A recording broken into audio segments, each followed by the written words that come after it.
Hi, everybody. Disc golf fans around the U.S., around the world, maybe. I don't know how YouTube works these days. Uh, it's a bright, sunny day here in Indiana.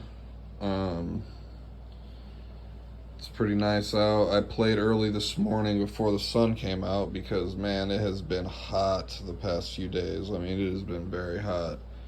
I was sweating. The sun felt like 115 degrees. It was crazy. This state is so hot and cold. It's so hot and cold. It's amazing. Because I mean, it snows during the winter, and during the summer, it's like super hot. So there's like farmland here and stuff, but it's only in the summer that they farm. During the winter, everything's covered in snow. So, anyway, enough about the weather.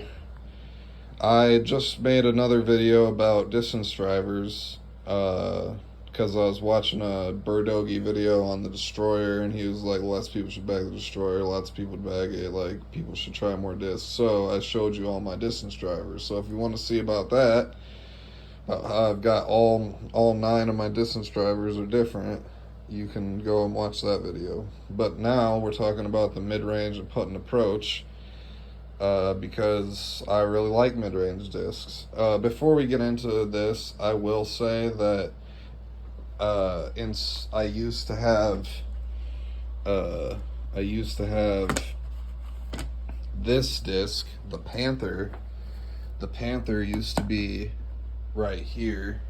It used to be in between the Rock 3 and the Rhino because I've got them color coded, but that's not that important. But anyway, I took the Panther out because it's too understable, and I used to use it pretty long range, like fairway, mid range, putt and approach. I used to use it for all that, everything except for distance, really.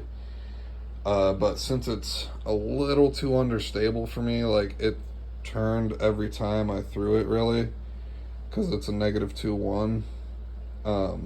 Since it turned too much, I just took it out. I just said, forget it. You know, like, there's no reason for me to use this disc when I could just use other discs.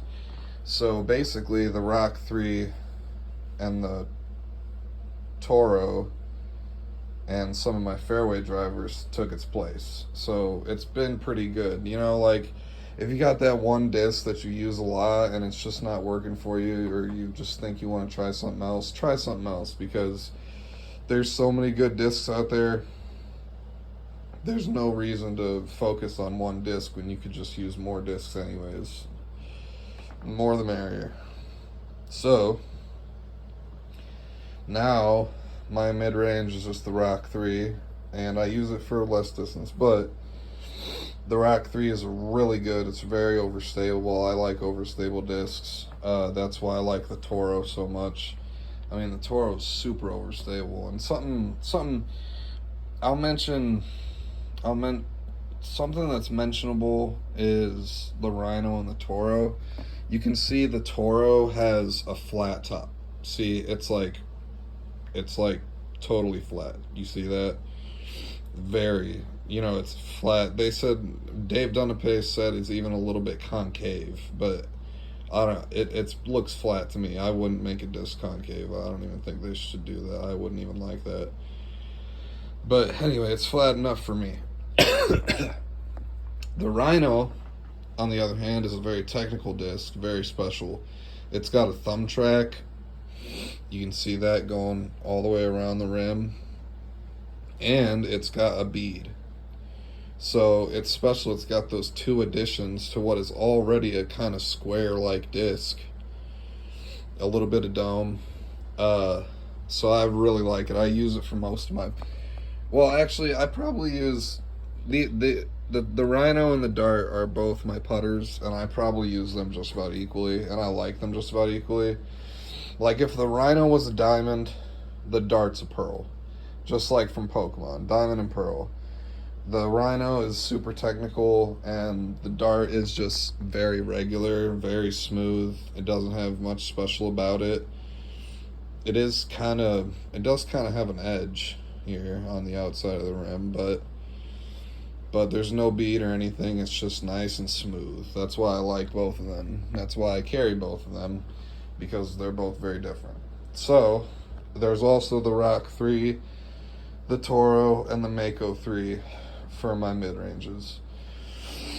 So basically, until this is where it gets interesting. I'll be honest, especially for Innova fans or mid range disc fans, or people who know about Innova and mid range discs.